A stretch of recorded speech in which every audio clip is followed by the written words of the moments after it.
are you today? Hi, I'm really good. How are you? Very well, thank you. Can you please tell me a little bit about yourself? Yeah, so my name is Courtney Dasher, and this is my rescue pup. His name is Tuna, and we have an Instagram account called Tuna Melts My Heart, which showcases his cartoonish looks and unconventional qualities. And what do you do for a living? So I am actually an interior designer by trade, but as of January 2014, I have been doing this full time where I manage Tuna's Instagram account. And how did you come to adopt Tuna?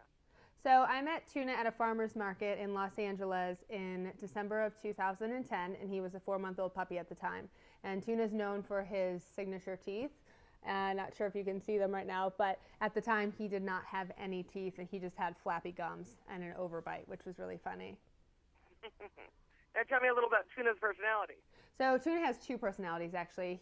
I compare him to an 8-year-old boy who's very mischievous and adventurous and likes to play with his friends, and he's kind of the leader of the pack in that way. But then he's also this like grumpy old man who likes to sleep, and he's pretty introverted a lot of the times unless he has that energetic spurt in him, which only comes out like in 1 hour a day. How did you come up with the name? So Tuna is actually a derivative of cartoon.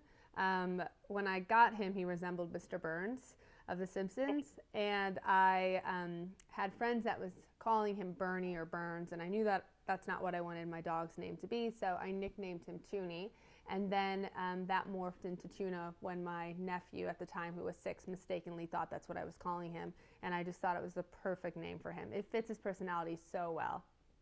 Do you hope The Simpsons will give it a call and make Yeah, it a guest right? star? Well, it's so funny because there's actually a dog on The Simpsons called Santa's Little Helper that actually looks just like him. So it's so funny. I think that was like prophetic. He was already supposed to be on the show.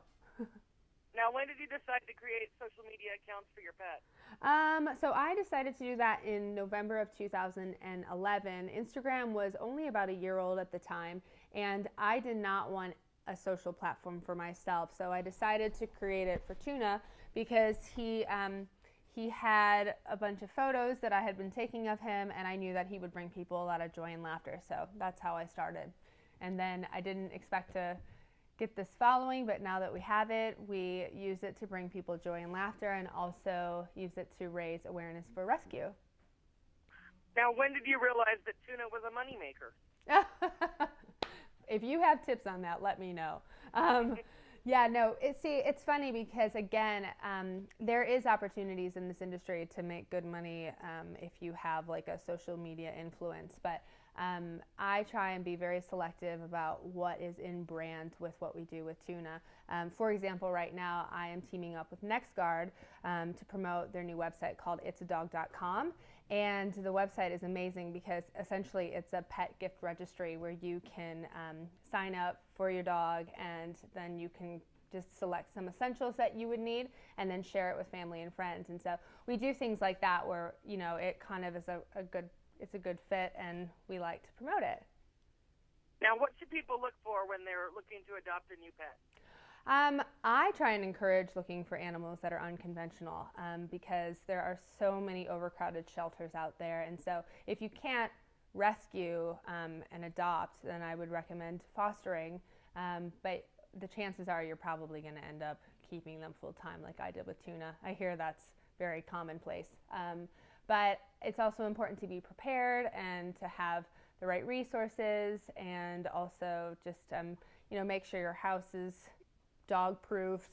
If you have other pets, make sure that they're getting a lot of acclimation and playtime. And then if you work a lot, then I would encourage to make sure that you have like a dog walker or a friend to help make sure that the dog isn't being neglected for like many hours of the day. What are items that every new dog owner should have? Well, it depends how you want to train your dog, but I think I never crate trained Tuna, but a lot of owners do, and they really love it. So crate training, making sure that they have toys or wee pads is really important. Waste bags are really important, especially if you take walks. And that's why itsadog.com is amazing, because it's a pet registry. It's a pet gift registry so that you can apply for those things in your own personal pet profile, and then people can buy them for you. So you're saving yourself a lot of money by doing that, because people can do it through a third-party site, which is really great. Now, what is a puppy shower? essentially this.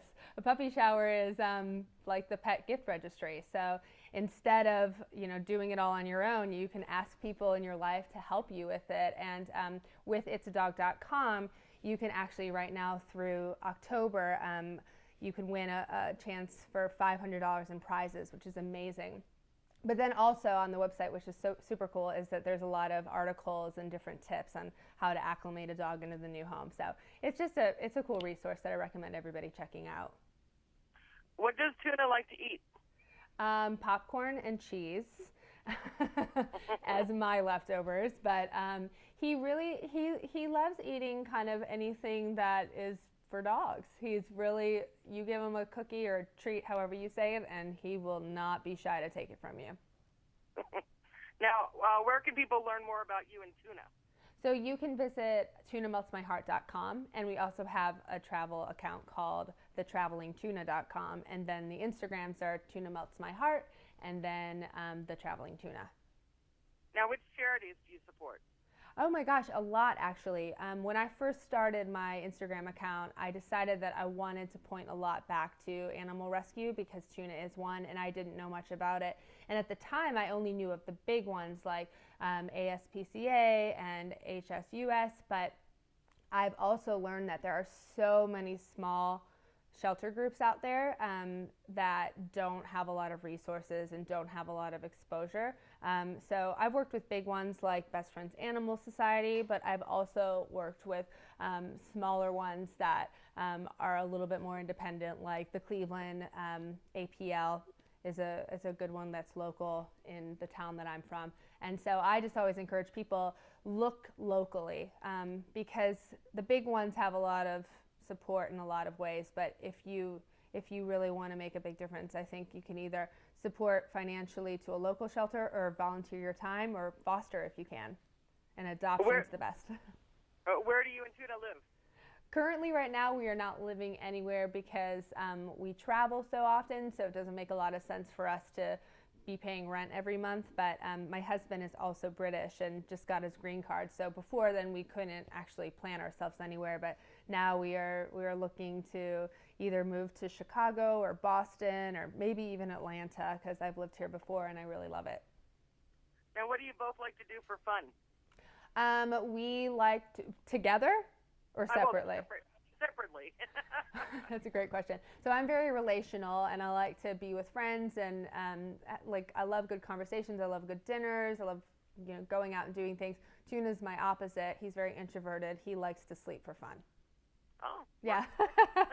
And he also loves car rides and traveling. That's big things on his list, but mainly sleeping because he can do those sleeping. Well, thank you very much for all the information. Yeah. Best of luck to you. Thank you so much for your time. I appreciate it. All right. Bye-bye. Bye.